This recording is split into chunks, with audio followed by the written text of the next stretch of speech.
اعوذ باللہ من الشیطان الرجیم بسم اللہ الرحمن الرحیم قال امیر المؤمنین علی علیہ السلام لا علم لمن لا بصیرۃ لہ۔ ناظرین کرام، خداوند متعال کے لطف و کرم سے ایک نئے موضوع کے ساتھ پھر آپ کی خدمت میں حاضر ہوئے ہیں۔ موضوع ہے دین میں بصیرت کا کردار۔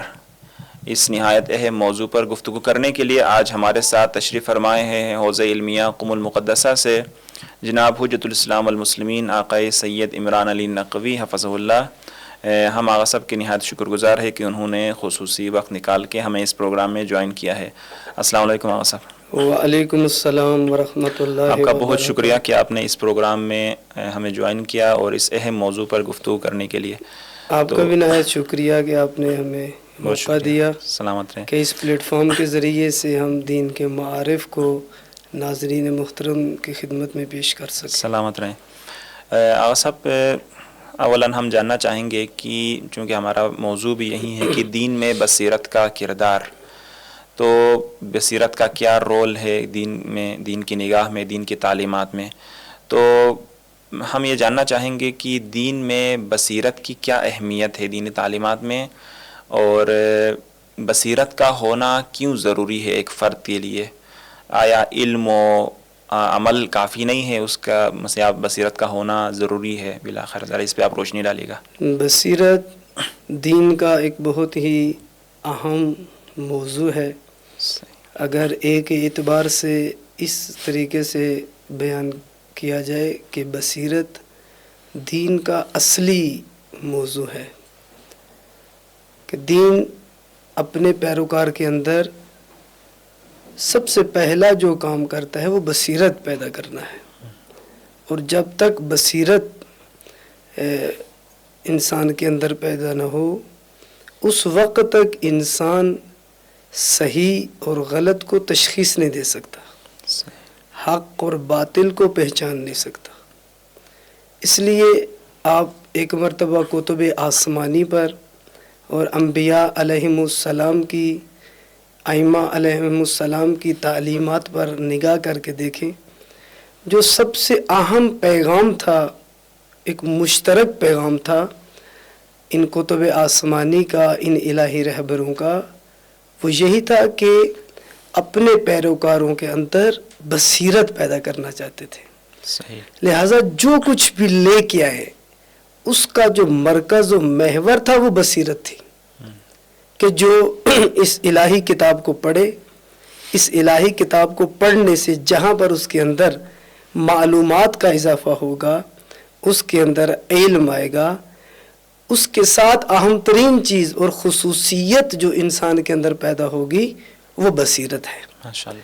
اس لیے اب قرآن مجید کی طرف اگر نگاہ کریں، آیات قرآن مجید کو پڑھ کے دیکھیں تو متعدد مقامات پر خداوند متعال نے قرآن مجید کے اندر اس بصیرت کا تذکرہ کیا ہے، حتیٰ قرآن مجید کو بصیرت کے لیے بھیجا ہے۔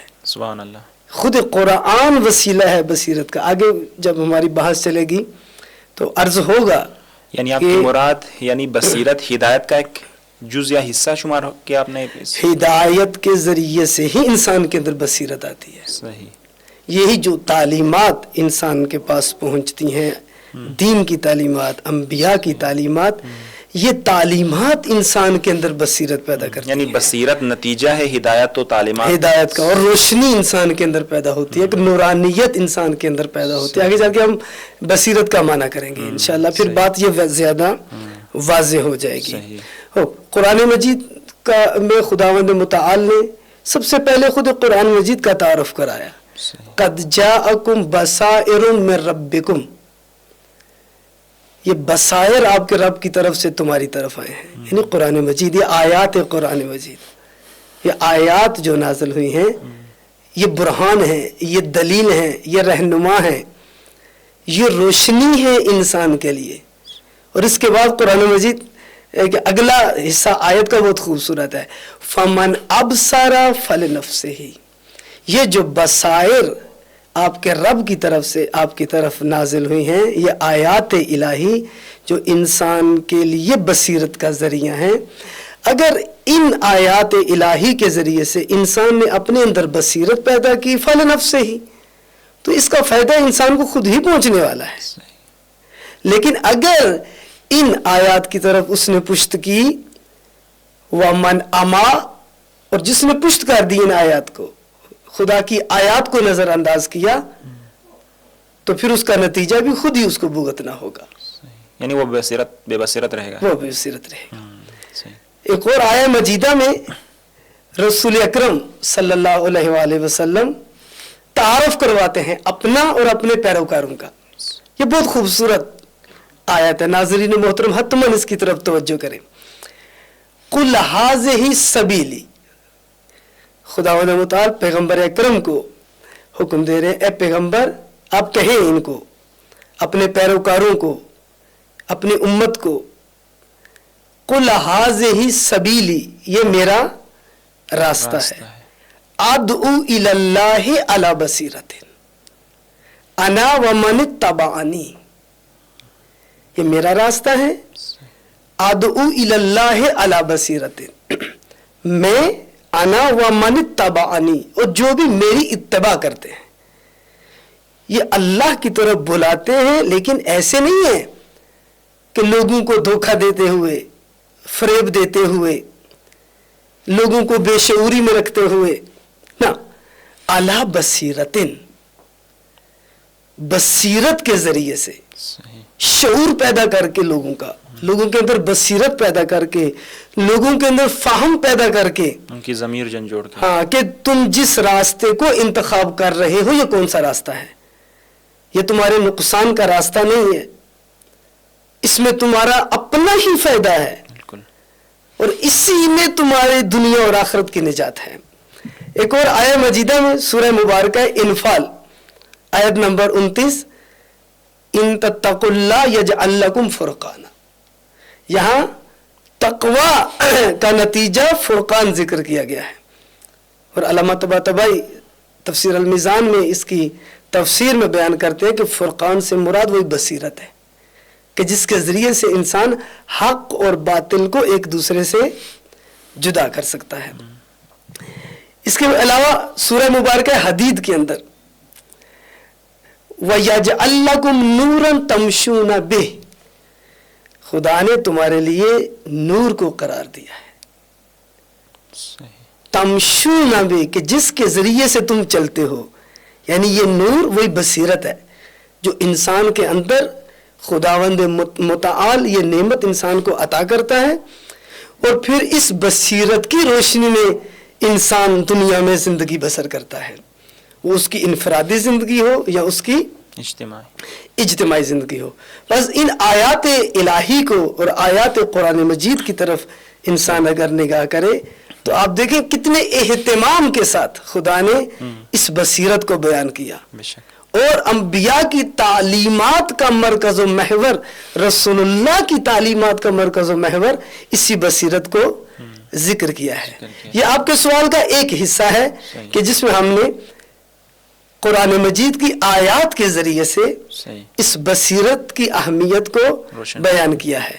اس سوال کا ایک دوسرا حصہ بھی ہے جس میں ہم روایات کے ذریعے سے ائمہ معصومین علیہ السلام نے جو روایات میں اس بصیرت کی اہمیت کو بیان کیا ہے، اور ان روایات میں زیادہ محسوس اور ملموس طریقے سے بصیرت کو بیان کیا گیا ہے، اور اسی کے ذریعے سے، انہی روایات کے ذریعے سے ہی دین کے اندر جو بصیرت کا کردار ہے، جو تاثیر ہے، ایک دیندار کی زندگی میں کیوں بصیرت ہونی چاہیے، اور اگر بصیرت نہ ہو تو اس کا کیا نقصان انسان کی زندگی میں پہنچ سکتا ہے۔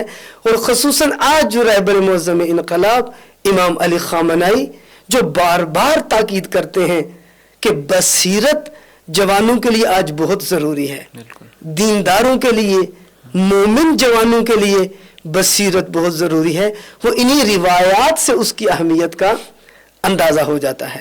میں چند ایک روایات کی طرف اشارہ کر دوں تاکہ بات ہماری زیادہ جو ہے لمبی بھی نہ ہو جائے۔ امام علی علیہ السلام کی ایک معروف روایت ہے جو اول پروگرام میں آپ نے بھی جس روایت کو بیان کیا ہے، امیر المومنین فرماتے ہیں لا علم لمن لا بصیرت له، یہ بہت خوبصورت روایت ہے۔ علم کیا ہے؟ علم معلومات اکٹھی کرنے کا نام نہیں ہے، علم کتابیں پڑھ لینے پڑھا لینے کا نام نہیں ہے کہ میرے پاس بہت زیادہ معلومات ہیں، الفاظ کا ذخیرہ ہے، میں نے بہت سے علوم کو پڑھا ہے بس میں عالم ہوں نہ۔ اب اگر امام علی کی نگاہ سے دیکھیں، جو منبع علم ہے، جو شہر علم، مرکز علم ہے، جو مسند علم پہ بیٹھ کے علم کی خیرات تقسیم کرتے ہیں، وہ علم کا معیار کیا بتا رہے ہیں، وہ عالم کا معیار کیا بتا رہے ہیں؟ لا علم لمن لا بصیرت له، کہ جس کے پاس بصیرت نہیں ہے اس کے پاس علم بھی نہیں ہے۔ بس اگر علم تلاش کرنا ہے تو پہلے دیکھیں بصیرت ہے کہ نہیں ہے۔ کیوں؟ اس لیے کہ العلم نور، علم نور ہے، علم روشنی ہے جس کے ذریعے سے آپ نے تاریکی میں سفر کرنا ہے، اور اگر اس علم کے ساتھ بصیرت نہ ہو تو یہ علم کبھی بھی نور نہیں بن سکتا۔ یہ علم جو بصیرت کے بغیر ہو یہ انسان کو قاضی شورائے بنا دیتا ہے، یہ علم انسان کو جہالت کی وادیوں میں لے جاتا ہے، گمراہی کی وادیوں میں لے جاتا ہے، موسیٰ اشعری بنا دیتا ہے یہ علم انسان کو، اگر انسان کے پاس علم کے ساتھ بصیرت نہ ہو تو۔ ماشاءاللہ صاحب نے اہمیت قرآن و آیات کی روشنی میں بہت ہی خوبصورت انداز میں بیان کی ہے۔ آپ ناظرین کے لیے بھی واضح کر دیں کہ خود بصیرت ہے کیا، بصیرت کا کیا معنی ہے؟ آج جس طرح سے آپ نے اہمیت بیان کی ہے، ذرا تعریف بھی ہو بصیرت کی تو بہتر ہوگا۔ بہت ہی اہم یہ موضوع ہے جس پر ہم گفتگو کر رہے ہیں، بصیرت، کیونکہ اس کا تعلق انسان کی عقل کے ساتھ ہے، انسان کے شعور کے ساتھ ہے، اور انسان کی عملی زندگی کے ساتھ ہے۔ اس اعتبار سے اس موضوع کی طرف توجہ کرنا بہت ضروری ہے۔ بصیرت کا معنی جو کیا جاتا ہے، کہتے ہیں خداوند متعال نے انسان کو دو طرح کی قوتیں عطا کی ہیں، ایک بصر ہے، ایک بصیرت ہے، ایک آنکھ ہے، ایک قلب ہے۔ بصر یہی ظاہری آنکھ کو کہا جاتا ہے، جس کی جمع عربی میں ابصار ہے، اور بصیرت اس کا تعلق انسان کے دل اور قلب کے ساتھ ہے، کہ جس کی جمع قرآن مجید نے بھی بصائر استعمال کی ہے۔ بصیرت، بصر کہتے ہیں ظاہری آنکھ سے دیکھنے کو، یہ بصر ہے۔ اس لیے قرآن مجید نے مختلف مقامات پر بصر کی تعبیر استعمال کی ہے کہ ان کے پاس آنکھیں ہیں لیکن دیکھ نہیں سکتے، یہ زیادہ تعبیر استعمال ہوئی ہے۔ اور اسی طریقے سے بصیرت کی تعبیر بھی ابھی ہم نے آیات کچھ تلاوت کی ہیں، ان کے اندر اسی بصیرت کے لفظ کو استعمال کیا تھا۔ بصیرت اس قلب کی آنکھ کو کہا جاتا ہے کہ جو نور اور نورانیت جو قلب میں ہوتی ہے، جس کے ذریعے سے انسان ان چیزوں کو دیکھ سکتا ہے کہ جو ظاہری آنکھوں سے نظر نہیں آتی۔ جس طرح امیر المومنین کا فرمان ہے کہ میں اس شے کی عبادت نہیں کرتا جسے میں نہیں دیکھتا، البتہ وہ خدا کی ذات میں جسے قلب کی آنکھوں سے دیکھتا، میں اس خدا کی عبادت نہیں کرتا۔ بالکل، لا اعبد ربن، میں خدا اس کی عبادت نہیں کرتا جس کو دیکھا نہ ہو۔ اس کے بعد پھر فرماتے ہیں کہ ہاں لیکن وہ خدا ظاہری آنکھوں سے نظر نہیں آتا، بے مشاہدت العیان نہیں ہے، ایسا ہی ظاہری آنکھوں سے نہیں نظر آتا، بلکہ اس کے لیے دل کی آنکھوں کی ضرورت ہوتی ہے۔ کیا خصوصیت ہے بصیرت میں اور بصر میں؟ کیا فرق ہے؟ یہی فرق ہے، بصر میں آپ فقط ظاہر کو دیکھتے ہیں، اور کبھی تو ظاہر بھی آپ کے سامنے الجھ جاتا ہے، ظاہری روایت بھی آپ کو سمجھ نہیں آتی کسی چیز کی۔ لیکن بصیرت کیا ہے؟ بصیرت اس ظاہر کے پیچھے پس پردہ جو چیز چھپی ہوتی ہے، یہ بصیرت انسان کو اس تک پہنچا دیتی ہے۔ مثلا کوئی واقعہ بھی ہوتا ہے، وہ اس واقعہ کا ایک ظاہر ہے اور ایک باطن ہے۔ بصر آپ کو اس واقعہ کا ظاہر بتائے گی کہ یہ واقعہ اس طریقے سے ہوا ہے، ظاہری اس کی تصویر، لیکن بصیرت کیا دکھائے گی؟ یہ واقعہ کیوں رونما ہوا ہے، اس واقعہ کے پیچھے کون سے عوامل چھپے ہوئے تھے کہ جس کی وجہ سے یہ واقعہ رونما ہوا ہے. بس بصیرت ایک ایسی قوت اور صلاحیت کا نام ہے کہ جو انسان کے اندر موجود ہے اور انسان اس کے ذریعے سے آ کے امور کو درک کرتا ہے، ایسے امور کو سمجھتا ہے، پہچانتا ہے کہ جن کو ظاہری آنکھوں سے نہیں دیکھا جا سکتا. اچھا صاحب، تو بصیرت ہم کیسے پیدا کر سکتے ہیں اپنے اندر؟ مثلا ہم علم حاصل کرنا چاہے تو جاتے ہیں، استاد کے پاس جاتے ہیں، درس پڑھتے ہیں، علم حاصل کرتے ہیں، تو کیا بصیرت کے لیے بھی کسی استاد کے پاس جا کے پڑھنا پڑے گا ہمیں، یا خود مطالعے سے ہوگا، یا اپنے معاشرتی معاملات سے ہمیں حاصل ہوگا؟ کیا ہوگا بالآخر؟ کیونکہ بصیرت انسان کے لیے بہت ضروری ہے. صحیح. بصیرت کے بغیر انسان ایک اعتبار سے انسان ہی نہیں ہے جب تک اس کے اندر بصیرت نہ ہو. ابھی میں چاہتا تھا اگر فرصت ہوئی تو امیر المومنین کا ایک کلام ہے، نہج البلاغہ میں بھی موجود ہے، میں اس کا حوالہ پیش کرتا، اگر فرصت ہوئی تو ضرور میں حتماً اشارہ کروں گا. نہج البلاغہ میں امام علی علیہ السلام بیان کرتے ہیں آ کے کہ کتنی ضروری ہے بصیرت. اگر بصیرت نہ ہو تو انسان کہاں چلا جاتا ہے. اس کی طرف آئیں گے ہم آگے. کیونکہ بصیرت انسان کے لیے بہت ضروری ہے. کیسے انسان بابصیرت بنے تاکہ جو اتنی اہمیت دین بصیرت کی بیان کر رہا ہے اس کے ذریعے سے انسان دین کا پیروکار بن سکے. کیوں؟ اس لیے کہ دین کی اطاعت، پیروی، خدا کی بندگی یہ بصیرت کے بغیر ممکن نہیں ہے. اگر آپ کے اندر بصیرت ہے تو آپ دین کے راستے پہ چل سکتے ہیں. دین نے اس کا راستہ بھی بتایا ہے. سب سے پہلی چیز خود قرآن مجید ہے جو انسان کے اندر بصیرت پیدا کرتا ہے. صحیح. سب سے پہلا بصیرت کا منبع خود قرآن مجید ہے.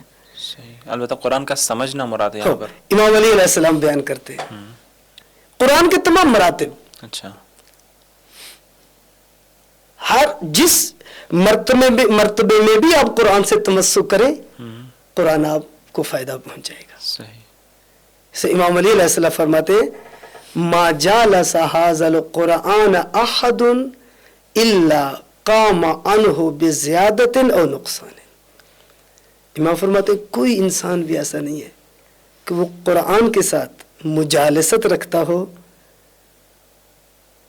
مگر یہ کہ جب وہ قرآن سے جدا ہوگا قرآن کچھ چیز کا یا اس میں اضافہ کرے گا یا کچھ چیز کی کمی کرے گا. صحیح. اگر قرآن اضافہ کرے گا تو وہ ہدایت ہے، وہ بصیرت ہے، اور جس چیز کی کمی کرے گا وہ بے شعوری ہے. صحیح. وہ بے بصیرتی ہے، وہ گمراہی ہے، وہ جہالت ہے. لیکن آپ سب قرآن خود پڑھنے کی بھی کوئی شرائط ہیں؟ جس طرح سے ایک ہمیں بعض روایت ملتی ہیں رب تعالی القرآن والقرآن یلعنہ، تو پھر ایسی صورتحال میں کیا بندہ کیسے اپنے آپ کو بچائے؟ وہ ان کے لیے ہے کہ جو قرآن کے ابتدائی مرحلوں پہ توقف کر لیتے ہیں. اچھا. جو ظاہر قرآن پہ رک جاتے ہیں، یعنی قرأت قرآن پہ اکتفا کر لیتے ہیں، سارا اپنا ٹائم اور وقت انہی الفاظ پر بسر کر دیتے ہیں. صحیح. اور الفاظ کے معانی، ان کے مفاہیم اور ان کی نورانیت تک جو منتقل نہیں ہوتے. صحیح. اور ہدایت وہاں سے ملے گی آگے. الفاظ ایک وسیلہ ہے. بالکل. اچھی آواز کے ساتھ پڑھنا، قرات کے ساتھ پڑھنا، تجوید کے ساتھ پڑھنا، صوت و لحن کے ساتھ پڑھنا یہ ضروری ہے. بالکل. لیکن یہ ہدف نہیں ہے قرآن کا. ہدف کیا ہے؟ ہدایت. ہدف کیا ہے؟ بصیرت. ہدف کیا ہے؟ معاشرے کو خدا کی طرف لے کے جانا. وہ یہ اسی وقت ہے کہ جب انسان قرآن کے ساتھ ساتھ سفر کرے آگے. اور جتنا انسان قرآن کے ساتھ اپنی مجالست زیادہ رکھے گا، اپنا انس زیادہ کرے گا، زیادہ اپنا قرآن کے ساتھ تعلق مضبوط کرے گا، اتنا ہی قرآن اس کی بصیرت میں اضافہ کرتا جائے گا. سبحان اللہ. اضافے کا ذریعہ بنے گا. دوسری چیز ہے ولایت. ولی خدا کی امامت اور ولایت میں آنا، ولی خدا کی رہبری میں آنا. کیونکہ بصیرت کا ایک اہم ترین پہلو انسان کی عملی زندگی ہے. وہ ولی خدا انسان کو عملی زندگی میں انسان کے سامنے راستے کھولے گا, انسان کے سامنے حقائق روشن کرے گا, حق اور باطل کے راستے کو جدا کر کے بیان کرے گا. لہذا جتنا ولایت سے, ولی سے, اپنے زمانے کے رہبر سے, اپنے زمانے کے پیشوا کے ساتھ تعلق مضبوط رہے گا, نگاہیں رہبر کی طرف رہیں گی, جتنا اس کی ولایت میں اپنے آپ کو رکھے گا اتنا ہی یہ بابصیرت بنتا جائے گا. کیونکہ رہبر کی اہم ترین ایک ذمہ داری یہ ہے کہ اپنے پیروکاروں کے اندر بصیرت پیدا کرے. صحیح. ہاں صاحب, یہاں پر چونکہ بعض لوگ, ظاہر سی بات ہے ہر بندے نے اپنے لیے رول ماڈل بنایا ہوا ہوتا ہے, تو ولی خدا کی تو اپنی ایک الگ حیثیت, اپنا ایک الگ مقام ہے. لیکن مثلا اگر ہم علاقوں میں, ممالک میں, مختلف دور دراز علاقوں میں کی حد تک اگر ہم دیکھتے ہیں, وہاں پر کچھ اثر رسوخ رکھنے والی شخصیات موجود ہوتی ہے جن کے تحت بہت سارے افراد موجود ہوتے ہیں, مختلف قبائل یا بہت بڑے بڑے علاقے, حتیٰ ممالک ان کے تحت تاثیر, لیکن وہ ان کو غلط گائیڈ کر رہے ہوتے ہیں اور وہ بھی اس کو بصیرت سمجھ کے ان کی پیروی کر رہے ہوتے ہیں. مثلا بعض آتے ہیں, مثلا ممکن ہے وہ علماء کی شکل میں ہو, مثلا وہ طاغوت کے پیچھے لگا دیں گے, ان کے ماننے والے کہیں گے مثلا یہی ایک بصیرت ہے کہ ہم آج دیکھیں نا, یہی سوء استفادہ ہے. تشخیص کیسے ہے جی؟ قرآن نے اس لیے ملا کا لفظ استعمال کیا ہے. صحیح. کہ ملا کا کام کیا ہے کہ راہ انبیاء سے لوگوں کو ہٹانا, دوسرے راستوں پہ لگا دینا. صحیح. یہی کام سامری نے کیا تھا بالکل حضرت موسیٰ علیہ السلام کے زمانے میں, کہ لوگوں کو ہارون سے جدا کر کے اپنے پیچھے لے گیا. صحیح. حضرت موسیٰ کی جگہ پر ہارون تھے, نبی خدا کے نمائندے تھے, ولی خدا تھے, اور قوم کو اپنے پیچھے لے گیا. اسی لیے یہاں پر ضرورت ہے کہ معاشرے کے اندر ایک ایسا طبقہ ہو کہ جو لوگوں کے اندر بصیرت پیدا کرے. صحیح. لوگوں کو رہبر الہی کا راستہ بتائے, ہر صدا کے پیچھے نہ جائیں. نہج البلاغہ میں امام علی علیہ السلام جہاں لوگوں کی اقسام بیان کرتے ہیں نا, الناس ثلاثہ, صحیح, لوگ 3 طرح کے ہیں. عالم ربانی, متعلب علی سبیل النجات, حمج رعا. پہلی قسم عالم ربانی ہے, علماء ربانی ہے. دوسری قسم وہ جو متعلم ہے, دین نجات کے راستے پر ہیں, جو دین کے طالب علم ہیں, جو دین کے شاگرد ہیں, جو مکتب دین کے شاگرد ہیں. وہ تیسرے حمج رعا جو عام عوام ہیں. پھر ان کی خصوصیت بیان کی ہے. یہ بہت خوبصورت مطلب ہے. کیوں ایسے ہوتا ہے کہ ہر کسی کے پیچھے چلنا شروع کر دیتے. آپ کے سوال میں بھی یہ اہم حصہ یہ تھا کہ جو بھی جس طرح قرآن کی آیت پڑھتا ہے, کوئی حدیث سناتا ہے, رہبر کا نام لیتا ہے, لوگوں کو اپنے پیچھے لگا لیتا ہے. کیوں ایسے ہوتا ہے؟ امام علی فرماتے ہیں اس لیے کہ عوام کی خصوصیات یہ ہیں. ایک تو ہے کہ ہر نائق کی آواز کے پیچھے چلے جاتے ہیں. جہاں سے آواز آتی ہے اسی کے پیچھے چلے جاتے ہیں. جس طرف سے ہوا آتی ہے اسی طرف چلے جاتے ہیں. کیوں ایسے ہوتا ہے؟ 2 چیزیں امام علی علیہ السلام بیان کرتے ہیں. ایک, کیونکہ ان کے پاس علم کی نورانیت نہیں ہے. یہ بہت اہم نقطہ ہے. ان کے پاس علم کی نورانیت نہیں ہے. اور دوسرا نقطہ یہ بیان کرتے ہیں ان کے پاس کوئی ملجا نہیں ہے, کوئی سہارا نہیں ہے کہ جس کے ذریعے سے اپنے آپ کو بچا سکے. کوئی معیار نہیں ہے. اور جس کے پاس بھی معیار نہ ہوگا اس کی یہ حالت ہوگی. اس لیے کہا گیا ہے کہ اپنے آپ کو ولی خدا کے سائے میں رکھیں, الہی رہبر کے سائے میں رکھیں, اس کی اتباع میں رکھیں. اور یہ خواص کی ذمہ داری ہے کہ عوام کے اندر یہ شعور پیدا کرے کہ اگر کوئی معیار چاہتے ہو, اگر معاشرے میں نائقین کی آوازوں سے بچنا چاہتے ہو, ہمہ جن راہ ہونے سے بچنا چاہتے ہو, ہر کسی کے پرچم سے بچنا چاہتے ہو, تو پھر آؤ اس معیار کو اپنے ہاتھ میں تھام لو، عروۃ الوثقیٰ کو ہاتھ میں تھام لو، مضبوط سہارے کو تھام لو، اور وہ ولی خدا اور وہ ولایت اور امامت کا راستہ ہے، یہاں سے شعور ملتا ہے۔ اور صاحب تو علم اور بصیرت کے متعلق خود دین نے بہت زیادہ تاکید کی ہے، تو دین کا بصیرت سے کیا تعلق ہے؟ کیا آپس میں ان کا لنک ہے؟ کیا مناسبت ہے؟ کیا تعلق ہے دین اور بصیرت کے درمیان؟ بہت اہم مطلب ہے یہ، صحیح۔ جو اہل دانش ہیں، جو اہل علم ہیں، وہ حتماً اس مطلب پہ غور کریں گے کہ دین اور بصیرت کا آپس میں بہت ہی مضبوط رابطہ ہے، نہ ٹوٹنے والا رابطہ ہے، عقد ہے ان کے درمیان کہ جو کبھی نہیں ٹوٹتا۔ دین کیسے انسان تک پہنچتا ہے؟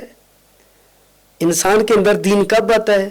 جب انسان کو دین کی معرفت ہو، جب انسان کو دین کی شناخت ہو، پہچان ہو، دین کے منابع سے جا کے جب انسان دین کو سمجھے، وہ بھی تفقہ در دین کرے، دین میں تفقہ کرے، غور و فکر کرے، اور جتنا انسان دین میں اس کی معرفت میں دقت کرے گا، اس کی گہرائی اور اس کی تہ میں پہنچے گا، اتنی اس میں بصیرت آتی جائے گی، کیونکہ معرفت سے دین کے ساتھ رابطہ مضبوط ہوگا، معرفت سے انسان کے پاس معیار آئے گا، معرفت سے انسان کے پاس کسوٹی آئے گی کہ جن معیارات پر، جن اصولوں پر انسان آ کے کسی چیز کو پرکھ سکتا ہے۔ دونوں مرحلوں میں یہ جو بصیرت انسان کے اندر آئے گی، دونوں مرحلوں میں، ایک دین کی فہم کا مرحلہ ہے، دین کی معرفت اور شناخت کا مرحلہ ہے، دوسرا دین پر عمل کا مرحلہ ہے، دینداری ہے آپ کا تدین ہے جس کا تعلق آپ کی عملی زندگی کے ساتھ ہے۔ وہ دین میں دونوں مرحلوں میں بصیرت انسان کو دینی ہے۔ جب آپ دین سمجھ رہے ہیں تو خالص دین کو سمجھے، ناب دین کو سمجھے، یہ نہیں ہے کہ حق بھی آئے باطل بھی آئے ملاوٹ کر کے دین کو سمجھ لیں اور دین نما کو دین سمجھ بیٹھیں، یہ نہیں ہے انسان بابصیرت۔ اور دوسرا جب دین پہ عمل کرنا ہے تو انسان کو پتا ہو کہ یہ حق کا راستہ ہے، یہ باطل کا راستہ ہے، یہ دین کا راستہ ہے اور یہ بے دینی کا راستہ ہے، اور یہ اس وقت ہے جب انسان کے پاس صحیح دین ہوگا، صحیح دین، مکمل دین، شناخت اور معرفت کے ساتھ جب دین ہو تو پھر وہ معرفت اس کا لازمہ ہے، پھر معرفت اور بصیرت اس کا لازمہ ہے۔ اب سب ہم کیسے پہچانیں کہ ایک انسان بابصیرت ہے، ایک بے بصیرت ہے؟ دین کی نگاہ میں بابصیرت انسان اور بے بصیرت انسان میں کیا فرق ہے؟ کیا کوئی تفاوت ہے؟ ہم کیسے اس کی شناخت کر سکتے ہیں؟ یہ بہت اہم پہلو ہے بحث کا کہ شناخت اور پہچان کیسے۔ معمولاً جب لوگوں میں جاتے ہیں تو لوگ اس طریقے کے سوال بھی کرتے ہیں بہت زیادہ، ہم کیسے پہچانے یہ عالم صحیح ہے، یہ صحیح نہیں ہے؟ ہم کیسے پہچانے یہ صحیح بات ہے، یہ غلط بات ہے؟ کیسے پہچانے یہ بابصیرت ہے، یہ بابصیرت نہیں ہے؟ یہ عام معاشرے کے اندر بھی لوگ یہ سوال کرتے ہیں تاکہ ہم ان کے پیچھے جائیں، ان کی بات سنیں۔ صحیح۔ امام علی علیہ السلام نے معیارات ذکر کیے ہیں، اب روایات بھی متعدد جگہ پر یہ چیز موجود ہے کہ آپ اپنے آپ کو ایک اپنے ہاتھ میں کسوٹی رکھیں۔ امام نے یہی فرمایا تھا نا کہ جب پوچھا گیا کہ آپ حق پر ہیں یا آپ کی جو مقابل لشکر والے ہیں وہ حق پر ہیں، تو امام نے کہا کہ تعرف الحق یا اعرف الحق، حق کو پہچانو، اہل حق کو خود ہی پہچان جاؤ۔ اپنے پاس کسوٹی رکھو، اپنے پاس ایک معیار رکھو۔ اسی یہاں بھی ایسے ہی ہے کہ جب آپ کے پاس ایک معیار آ جائے گا، کسوٹی آ جائے گی بصیرت کی، تو آپ کے لیے پہچاننا بہت ہی آسان ہو جائے گا۔ یہ مطلب آگے خوب دیکھیں امام کیا فرماتے ہیں؟ امام فرماتے ہیں کہ دیکھیں دنیا، کچھ لوگ ہیں جن کی نگاہ فقط اس دنیا کی طرف ہوتی ہے، جو فقط ظاہر کو دیکھتے ہیں اور ظاہر کے علاوہ ان کی نگاہ کسی طرف نہیں جاتی. صحیح. امام فرماتے ہیں کہ یہ بے بصیرت شخص ہے. انما الدنیا منتہا بصر الاعمی لا یبصر مما وراءها شیء. فرماتے ہیں اس جو بے بصیرت شخص ہے، فارسی میں جس کو کور کہتے ہیں، اردو میں جس کو اندھا شخص کہتے ہیں، کہ جس کے اندر بصیرت نہیں ہے، فرماتے ہیں یہ دنیا کے باہر اس کو کچھ بھی نظر نہیں آتا.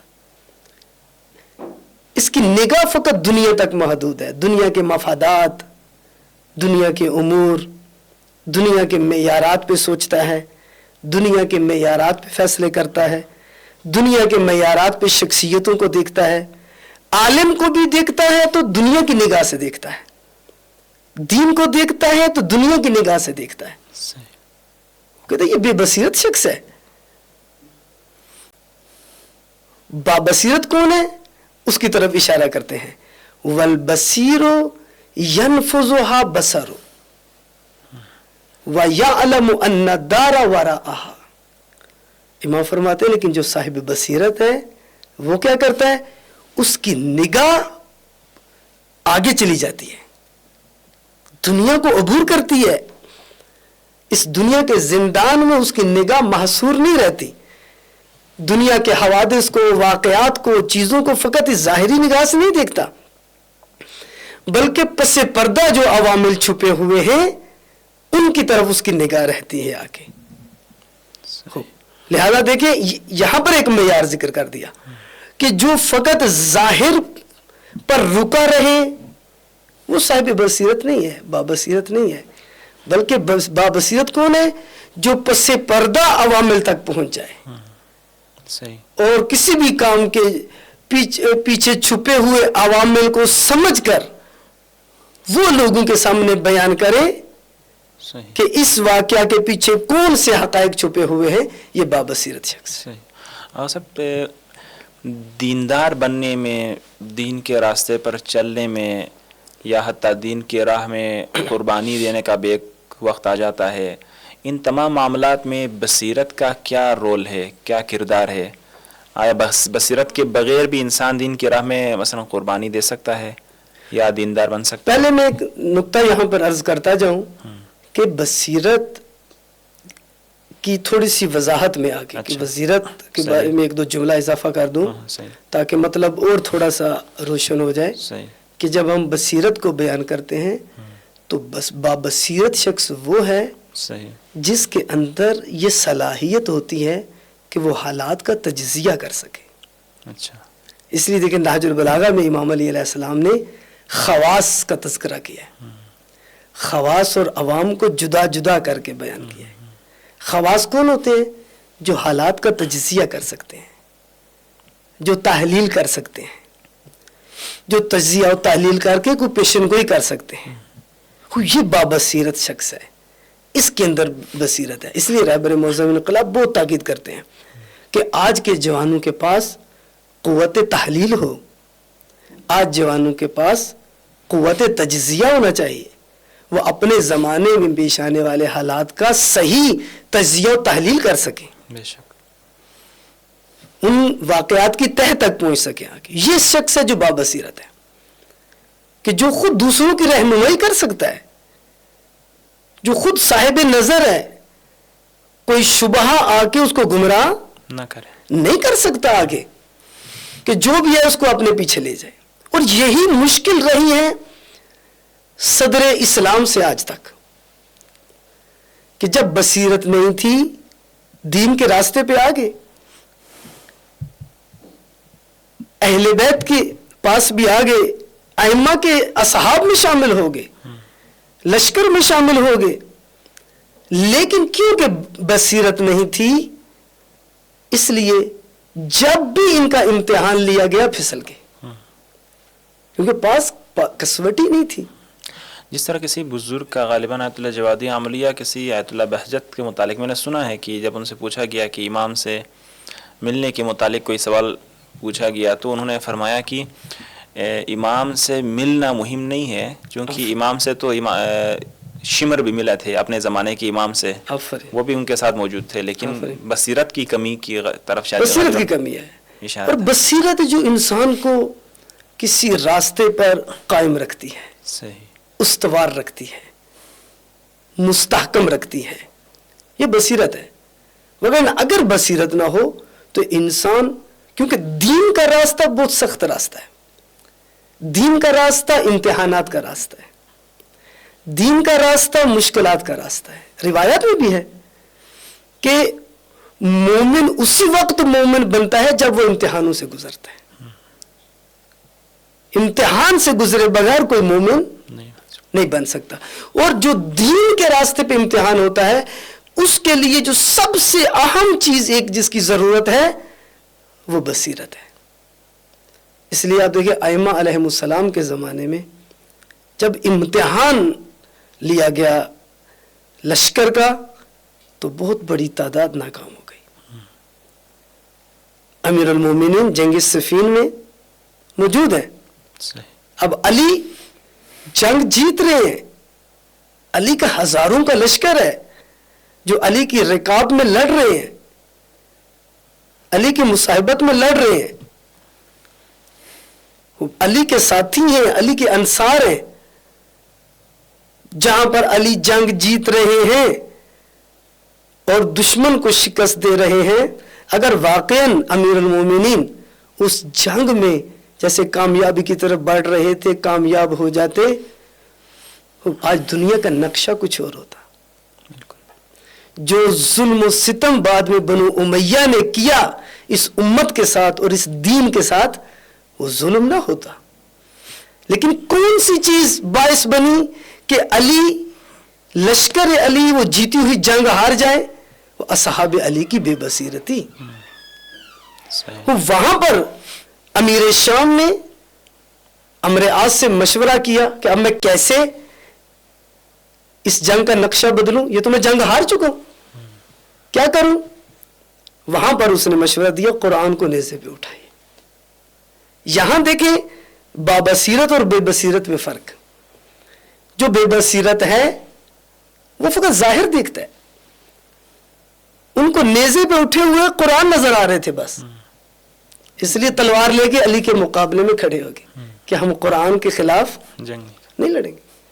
ان کو یہ نہیں سمجھ آ رہی تھی کہ یہ اس قرآن کے پیچھے کیا چھپا ہوا ہے. بالکل اس قرآن کے پیچھے ولی خدا کی شکست ہے، الہی رہبر کی شکست ہے، الہی لشکر کی شکست ہے. وہ اپنی ہاری ہوئی جنگ کو جیتنے کے لیے قرآن کو ڈال بنا رہے ہیں. یہ نہیں نظر آ رہا تھا. قرآن ناطق کہ ہم ہمراہی میں لڑ رہے ہیں، جو جانشین الرسول ہے، جو خلیفہ پیغمبر ہے، یہ ان کو نظر نہیں آ رہا تھا، فقط ظاہر کو دیکھ رہے تھے. لیکن جو بابصیرت تھے وہ ان ظاہری قرآن کے اوراق اور الفاظ کو نہیں دیکھ رہے تھے، بلکہ ان اوراق کے پیچھے جو سازش تھی، جو فتنہ تھا، وہ اس کی طرف نگاہ کیے ہوئے تھے. اور یہی چیز باعث بنی کہ امیر المومنین کے لشکر کی بہت بڑی تعداد امام کے لشکر سے جدا ہو گئی. ایسا ہی یہ نتیجہ ہے بے بصیرتی کا. آج آپ دیکھیں، آج جب خدا نے تشیع کو ایک الہی رہبر کے ذریعے سے اتنی عزت سے نوازا ہے، اتنا مقام عطا کیا دنیا میں خدا نے تشیع کو، آج اس الہی رہبر کی بصیرت کے ذریعے سے آج آپ دیکھیں امت مسلمہ کتنے ایسے فتنے ہیں جن سے محفوظ ہوئی ہے. بالکل تفرقے کا فتنہ، داعش کا فتنہ اور مختلف صورتوں میں جو فتنوں میں رنگ اٹھائے، خود ایران کے اندر فتنے خارج سے، داخلی خارجی فتنے صحیح ہر روز دشمن کی طرف سے حملات و تہاجم ہو رہا ہے اپنی بصیرت کے ذریعے سے. لیکن اسی جنگ کے دوران جو شب و روز اسلام کے خلاف، تشیع کے خلاف، ولایت کے خلاف، رہبریت کے خلاف لڑی جا رہی ہے، اسی میں کچھ بے بصیرت ہے کہ جو اسی جنگ صفین کے منظر کو تکرار کر رہے ہیں بالکل ایسا ہی. اور تاریخ کو تکرار کر رہے ہیں، اور آج دین کے نام پر، اہل بیت کے نام پر وہی کام کر رہے ہیں جو خوارج نے کیا تھا بالکل ایسا ہی. اپنی بے بصیرتی کے ذریعے سے. ایسا ہی. آج اگر تشیع کو عزت ملی ہے اتنی تو یہ بصیرت کا نتیجہ ہے. بالکل. یہ تشیع کو داخلی اختلافات سے دور رکھتے ہوئے، تشیع کو داخلی جنگوں سے دور رکھتے ہوئے، اس وجہ سے کہ تشیع کا رخ اس اصلی دشمن کی طرف کیا، یہ بصیرت ہے. بالکل ایسا ہی. آج ضرورت ہے شیعہ جوانوں کو، مومن جوانوں کو، عزادار جوانوں کو، اہل بیت سے محبت کرنے والے جوانوں کو کہ آئیں اس الہی رہبر سے تمسک کریں اگر چاہتے ہیں بصیرت کے ساتھ زندگی گزارنا. آج جو تہاجم ہو رہا ہے دشمن کی طرف سے، وہ تہاجم فرنگی ہو یا وہ تہاجم سیاسی ہو یا وہ تہاجم عسکری اور فوجی نظامی ہو، جس اعتبار سے بھی تہاجم ہے، اس سے اگر بچنا ہے تو آپ کو بابصیرت بننا پڑے گا، اور بابصیرت بننے کے لیے بابصیرت رہبر کا ساتھ ہونا بہت ضروری ہے. ایسا ہی ہے. اور اگر بابصیرت رہبر کی ہمراہی میں آگے اور اس بابصیرت انسان کے پرچم کے سائے میں آگے، تو پھر ہر طرح کے شبہے سے، ہر طرح کے فتنے سے آپ محفوظ رہ جائیں گے. بالکل ایسا ہی ہے. اور جو ظاہری نعرے اور وہ اصل میں طاغوت کو مضبوط کرنے والے ایسے افراد سے جوانوں کو بچنے کی بھی ضرورت ہے. تو آغا صاحب کچھ ہمارا وقت بھی یہیں پہ ختم ہو رہا ہے، تو انشاءاللہ ہم اس کو یہیں پہ اختتام کرتے ہیں.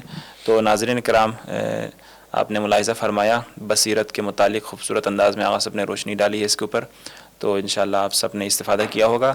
ہمیں اگلے پروگرام تک اجازت دیجیے گا. اللہ حافظ.